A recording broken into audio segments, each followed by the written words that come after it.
There are 24 One Piece characters who are confirmed, in canon, to wield the color of the Supreme King Haki, and today we're ranking them from strongest to weakest, starting with the Dark King himself, Silver's Rayleigh, the right-hand man of the Pirate King. Even years after retiring, Rayleigh can still unleash high-level Conqueror's Haki.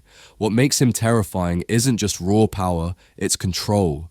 Rayleigh can target specific individuals with his Conqueror's Haki instead of knocking out everyone around him. We first witnessed this insane mastery during the Sabaody Archipelago arc, where he effortlessly knocked out an entire room of hostile pirates without breaking a sweat. His understanding of Haki is easily one of the greatest in the entire series. This is the man who trained Monkey D. Luffy, a complete novice, and turned him into a Haki monster in just 2 years. Oda even stated that during the Fishman Island arc, Rayleigh's Haki was twice as potent as Luffy's, strong enough to knock out all 100,000 Fishman pirates on his own. With power, precision, and experience like that, Silver's Rayleigh unquestionably earns his place in A tier. Next up is Don Chinjao, a former legendary pirate and the leader of the Chinjao family. In his prime, Chinjao was incredibly powerful, strong enough to be considered a rival to Monkey D. Garp and even the Pirate King, Goldie Roger, with a bounty of 542 million berries. His signature headbutts were so devastating that they could split entire mountains, until Garp eventually crushed and flattened his head with a single punch.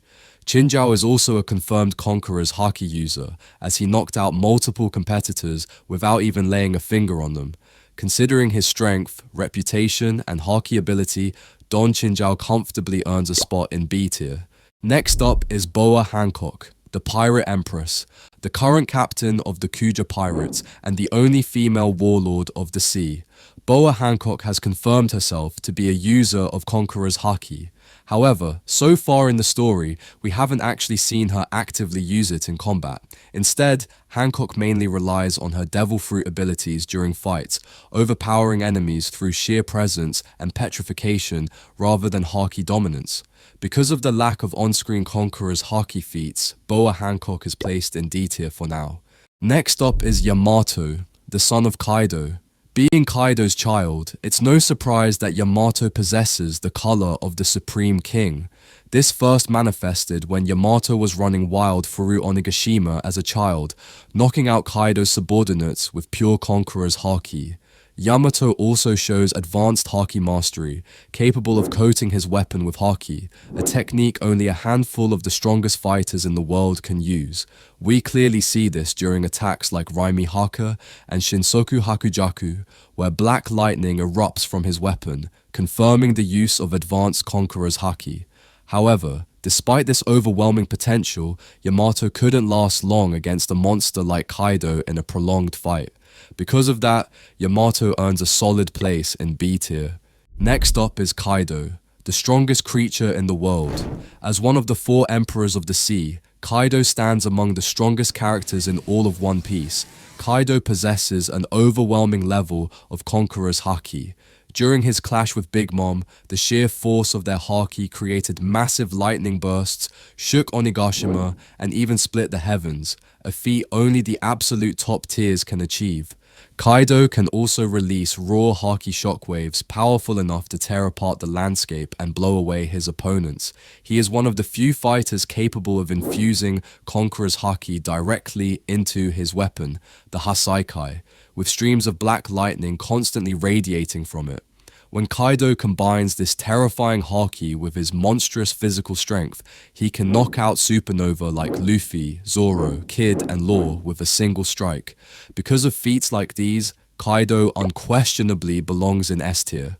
Next up is Monkey D. Garp, the hero of the Marines. Garp possesses an immense level of Conqueror's Haki mastery. Unlike many top-tier fighters, he has no Devil Fruit abilities and relies purely on Haki and raw physical strength.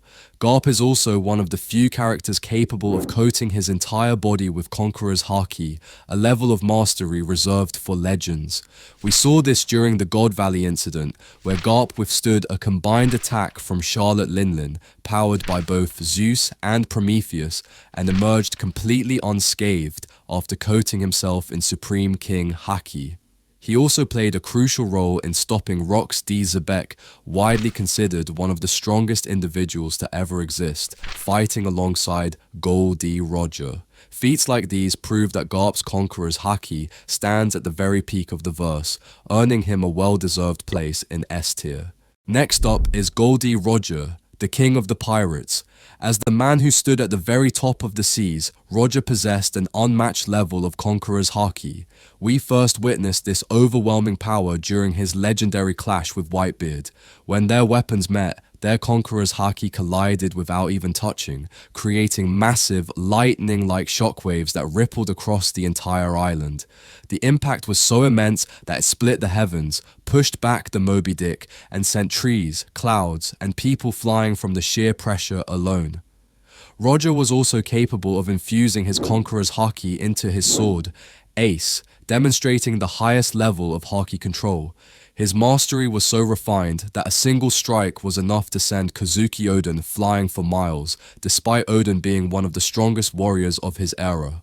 With power like that, Gol D. Roger undeniably earns his place in S tier. Next up is Scopper Gaben, the Mountain Eater. As Roger's left-hand man, Gaben is believed to possess immense Conqueror's Haki, strong enough to rival Yonko-level monsters of his era. Gaben is also capable of infusing his Haki into his battle axe, turning his attacks into something almost unstoppable on the battlefield. In the latest chapter, we saw him slice through the Holy Knights, temporarily stopping their regeneration, a feat that proves just how dangerous his Haki-infused strikes really are. Since we only know this much about his Conqueror's Haki for now, Scopper Gaben earns a solid place in A tier. Next up is Portgas D. Ace, the Fire Fist. As the son of Gol D. Roger, Ace naturally inherited the Supreme King's Conqueror's Haki. He first showed this power at just 10 years old when he tried to protect Luffy. In a moment of pure rage, Ace unleashed an uncontrollable burst of Conqueror's Haki, knocking out all of the Blue Jam pirates without even realizing what he had done. However, throughout the series, we've only seen him use Conqueror's Haki that one time, with no confirmed advanced feat or controlled usage afterward. Because of the limited display of his Haki, Portgas D. Ace lands in D tier for now. Next up is Monkey D. Luffy, the man destined to be Pirate King.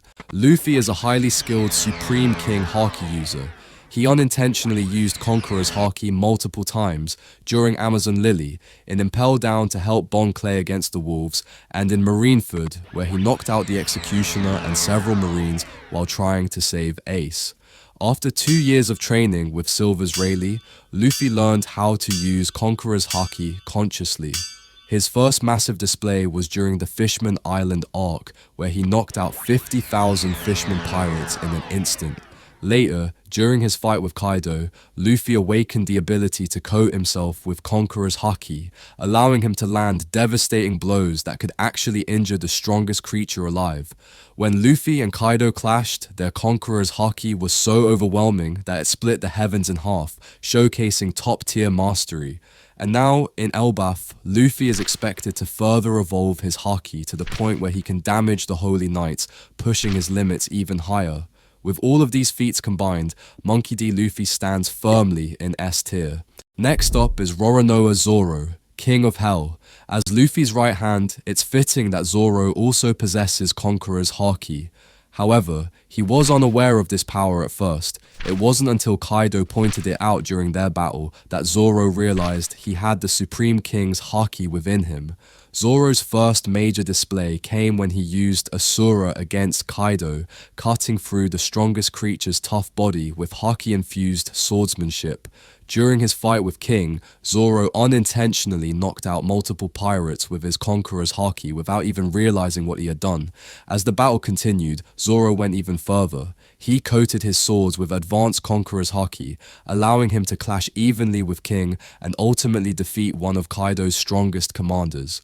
With these feats already achieved, and with Zoro now beginning to fully recognize and control his Haki, Roronoa Zoro earns a strong spot in A tier. Next up is Big Mom, former Emperor of the Sea. As an ex-Yonko, Big Mom possesses incredible Conqueror's Haki. We first saw her use it during Sanji and Pudding's wedding, where she knocked out a man instantly for questioning her connection to Mother Carmel. Later, when the photo of Mother Carmel was destroyed, Big Mom unleashed a massive wave of Conqueror's Haki with just a scream, knocking out most of the guests at the party without even trying. Big Mom can also infuse Conqueror's Haki into her entire body, drastically boosting her attack power, physical strength, and defense. And of course, during her clash with Kaido, their combined Conqueror's Haki was strong enough to split the heavens in half, a feat only performed by the absolute strongest. With all these displays of power, Big Mom deserves her place in A tier. Next up is Charlotte Katakuri, the strongest sweet commander. Katakuri possesses the Supreme King's Conqueror Haki, just like the top figures of the New World. We saw this during his fight with Luffy, when he knocked out Charlotte Flampe and her subordinates as punishment, and Luffy's Conqueror's Haki activated at the same moment, creating a synchronized burst. This moment confirms Katakuri's status as a Conqueror's Haki user, but it's also the only real display we've seen so far, with no confirmed advanced usage or coating shown yet. Because of the limited feats we currently have, Charlotte Katakuri lands in C tier. Next up is Eustace Kid. Kid also possessed the Supreme King's Haki, or that's what Kaido says so. Cause, despite this confirmation, we have never actually seen Kid use Conqueror's Haki on screen, not even once throughout the series. With no visible feats or demonstrations of this ability so far, Eustace Kid lands in D tier for now. Next up is Sengoku, the former fleet admiral. Sengoku is the only marine besides Garp confirmed to possess Conqueror's Haki. Even though we haven't actually seen him use it on screen, Sengoku has always operated at the very top level of the Marines, usually staying away from direct battles unless absolutely necessary, but his reputation speaks for itself. Sengoku and Garp together were the only marine duo capable of stopping monsters like Goldie Roger and Rox D. Zebek, proving just how powerful he truly is. With that level of Haki mastery and legendary status, former Fleet Admiral Sengoku earns a spot in A tier. Next up is Kazuki Oden. As a former member of both Roger's crew and Whitebeard's crew, Oden naturally possessed Conqueror's Haki. We first saw this during his encounter with Whitebeard, where their clash created lightning-like effects and released a powerful shockwave, proving Oden's overwhelming presence. Later in Wano, when Luffy knocked out a group of Kaido's henchmen, Ashura Doji pointed out that Luffy had used Oden's special trick, further hinting at Oden's signature Haki style. But because we don't have many detailed on-screen feats of his Conqueror's Haki, Kazuki Oden solidly lands in A tier. Next up is Edward Newgate, Whitebeard. Whitebeard possessed immense mastery over Conqueror's Haki, gained through years of clashing with legendary figures like Goldie Roger and Kazuki Oden on a regular basis. During his famous clash with Roger, their Conqueror's Haki collided with such force that it created thunder-like effects and massive shockwaves, blowing back the Moby Dick, nearby pirates, and even reshaping the battlefield around them. Like every true top tier, Whitebeard could also infuse his Conqueror's Haki into his weapon, the Naginata, and during his confrontation with Shanks, their Haki was strong enough to split the heavens in half, proving that their power existed on a completely different level. With feats like this and a reputation that defined an era, Edward Newgate more than deserves his place in S tier. Next up is Don Quixote do Flamingo, the Heavenly Demon. As one of the strongest warlords, Doflamingo also possesses Conqueror's Haki.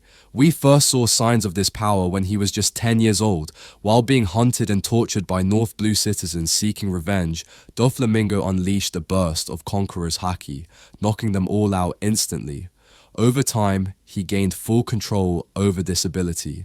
In Punk Hazard, Doflamingo casually knocked out multiple G5 Marines without even touching them, showing his refined command of Conqueror's Haki.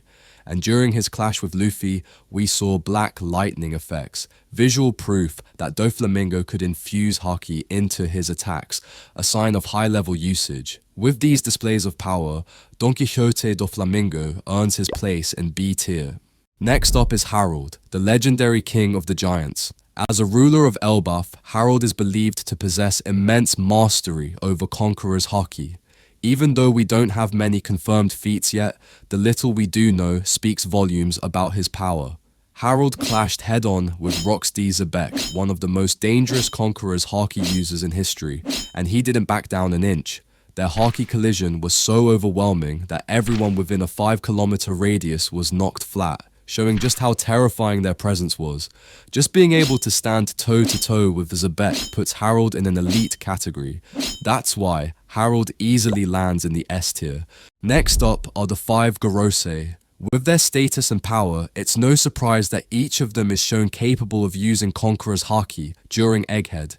During the chaos, Marcus Mars demonstrated his control by releasing a burst of Haki strong enough to knock out multiple transponder snails, cutting communication instantly. Meanwhile, Topman Walkery took things to a massive scale. When he let out a thunderous roar, the impact of his Haki shook the battlefield, knocked out Marines, and even overpowered the presence of Elbaf's legendary duo, Dori and Brogy, which is no small feat. St. Ethan Bara Nasjiro showed refined mastery when he clashed blades with Zoro. Black lightning streaked from their collision, confirming his conqueror's presence. St. Shepherd Jew Peter, his arrival on Egghead was marked by a massive burst of black lightning, signaling overwhelming dominance the moment he appeared. And St. J. Garcia Saturn, just like Mars, used his Haki to disable transponder snails, showing precise, controlled intimidation without even lifting a hand.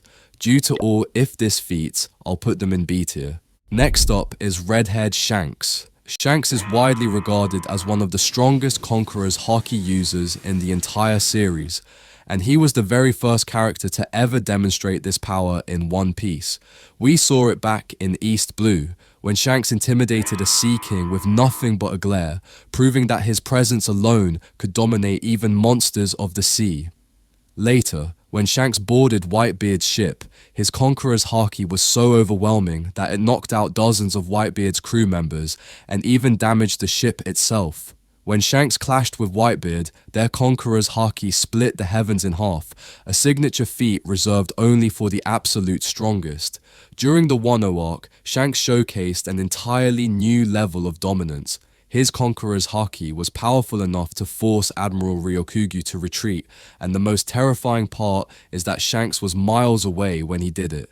Shanks can also infuse his Conqueror's Haki, mainly into his sword, Griffin, visible through the thin streams of black lightning radiating from it. With a single Haki-infused attack, Shanks was able to overwhelm both Eustace Kid and Killer, ending the fight instantly. With feats like these, it's easy to debate whether Shanks belongs in a God tier or S tier, but for now, I'll put Shanks' claims in S tier. Next up is Rox D. Zebek. Rox is widely considered one of the strongest Conqueror's Haki users to ever exist. His clash with Harold, the King of Giants, was so overwhelming that the shockwave of their Conqueror's Haki knocked out everyone within a 5-kilometer radius. Rox was also capable of infusing Conqueror's Haki directly into his body, pushing his physical strength to terrifying levels. With this power, Rox was able to temporarily damage the immortality of the God's Knights, something very few characters have ever accomplished. When Rox fully infused his Haki into his demonic body, even the combined attacks of Monkey D. Garp and Goldie Roger struggled to affect him. And during his clash with Roger and Garp, the sheer force of their Haki collision was powerful enough to split the heavens, placing Rox firmly among the highest tiers of power. Because of these feats, I'll put him in S tier. Next up is Imu. Imu possesses one of the most terrifying levels of Conqueror's Haki ever shown in One Piece. When Imu possessed Gunko's body, an overwhelming wave of Supreme King Haki radiated outward, instantly dominating the battlefield. The scale of this Haki was absurd. It was powerful enough to blanket the entire island of Elbaf. Even monsters like Luffy, Loki, and Skopagaban were momentarily stunned, proving that Imu's presence operates on a completely different level. While we still don't fully understand the limits of Imu's Haki, one fact alone makes it infinitely more terrifying. Imu has ruled the world from the shadows for over 800 years, so that's why I'll put her in GOD tier. Finally, the last one is Joy Boy. Joy Boy is the strongest Conqueror's Haki user in all of One Piece. He wielded the most advanced form of Supreme King Haki to the point where he was able to tie his Haki into a knot, something completely unheard of. When MF released that sealed Haki, the effect was catastrophic. Every Marine and Vice Admiral in the area was instantly knocked unconscious. That same burst of Haki was powerful enough to cancel the Gorosei's summoning and forcibly send them back to Mary Joyce. Even Imu, who was far away in Mary Jawas, felt Joy Boy's Haki from Egghead and was visibly panting in pain after realizing whose power it was. That single moment proves everything. So that's why I'll put Joy Boy in God tier. And that's every confirmed Conqueror's Haki user in One Piece. Let me know in the comments which one you should change. And if you enjoyed this video, click this one, where I build the strongest pirate crew possible in One Piece.